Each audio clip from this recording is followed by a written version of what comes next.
So as you can probably guess, my first EP, So Much for Optimism, didn't perform as well as I had hoped. I sent it out to a couple places, record labels, and was obviously rejected. And I had kind of given up on it and was like, okay, well, it is what it is. I'm going to move on to the next thing. Unfortunately, at that point, I was a senior in college and had developed a robust drinking problem, which is great. I look back now and I think that's probably the dictionary definition of functional alcoholic. Because I still made it to classes, I was still doing my work and getting good grades. The last semester of my senior year, I made Dean's List. So, I mean, I don't know how I did it, but it was, drinking every day, six pack every day, at least. My major was creative writing, so it wasn't that hard for me to do the work that was required of me. But unofficially, my major was more alcohol and women. The one long-term relationship I had come to an end the year before, and so I was kind of playing the field as much as I could. As I mentioned before, I saw Ani DeFranco in concert, and that sort of changed the way I approached playing acoustic guitar, because she played so aggressively. Like, it was just amazing to me how she just didn't hold back on the acoustic guitar. I'd always played aggressively on electric because I was in thrash bands and stuff like that, but acoustic guitar was just for strumming and picking, it was for the mellow stuff. And then I saw her and it was like, oh, you can actually attack that thing. And so that's what I started to do. And that influenced the style of playing and singing even on the follow-up. The title came to me pretty early, actually. It was An Indulgence in Doubt. And it was going to be my first full-length solo release, my first real album. After I graduated, I got a new guitar as a gift from my dad, which was nice. He's always been real supportive of my musical projects. So he bought me this new guitar, which sounded a whole lot better than the Ovation I had been using. And so that even helped step up things a little bit more. So after graduation, I had to get a job, obviously.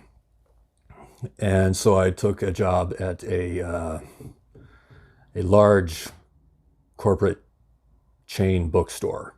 You probably can guess which one. So I did that, and even if I was working till close, which was 11 p.m., I would still race to the bar afterwards and throw back 3 Jack and Cokes as quickly as I could before last call. So it was still, even after graduating college, alcohol was still a major presence in my life. But I still managed to get to work every day. Not exactly the picture of health. And then on my days off or the mornings, if I didn't have to work till late, I would spend the mornings playing guitar and working on songs. And so I eventually got back to the studio with the new guitar and the new material and recorded 8 songs. And some of them turned out pretty good, and a few of them really didn't. And so I wasn't ready to release them right away. So eventually I saved up more money and got some money as gifts and got back into the studio and fixed the stuff that was really bothering me. And added a couple more songs that I had written in the meantime. And so it became a 10-song album, which felt more like an album than 8 songs to me. So I had this full-length album, An Indulgence in Doubt. Really no idea what to do with it. And so there were a couple times when my friends were like, hey, you should go, friends, people I was working with at the bookstore, like, oh, there's this bar that does an open mic night, you should do that. And I remember one time I was like, yeah, I'm going to do that tonight. So all you guys show up and be there to cheer me on and stuff. They were like, yeah, we'll be there. Well, I didn't go. I think I was at the bar, just a different bar. And eventually my priorities started to shift in a bad way. I had to get that alcohol fix. I had to get that buzz every day in order to go to sleep at night. And I was still on Prozac at the time, which you're not supposed to do, but I was doing it. I was still taking my pills every day and then drinking every night. And I had graduated from a 6-pack of beer every day to Jack and Cokes. And so eventually I just sort of withdrew from the world, and it was like I was no longer going to the bars. I had an apartment at this point, and I was just at home with a bottle of Jack, drinking and working on new materials.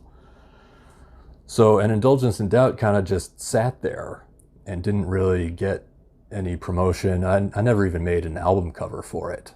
And I just made this crappy painting and used that. It's just splashes of color, and then I wrote my name and the name of the album on there. So it was like I didn't know what else to do. It probably deserves a better album cover than that, but well, maybe not deserves. So I was sitting around kind of just wasting away, and sitting on this album that nobody was hearing. There was no social media or anything like that. So this was, I think this was like 1998 or 99. So I was just kind of drinking. That was my priority. It was drinking over making music, and that's unhealthy. The album, An Indulgence in Doubt, never got the push I had intended to give it, just because I was distracted by booze and really at a loss as to how to go about doing it. And I was trying to do it alone. So anyway, it's here on YouTube. You can listen to all of it for free here on YouTube, or you can go over to Bandcamp and download it all for free there. Or I guess at this point I'm supposed to say like, subscribe, comment, share, all that stuff, or whatever. You do what you do. And I'll see you in the next one. Thanks, guys. Bye.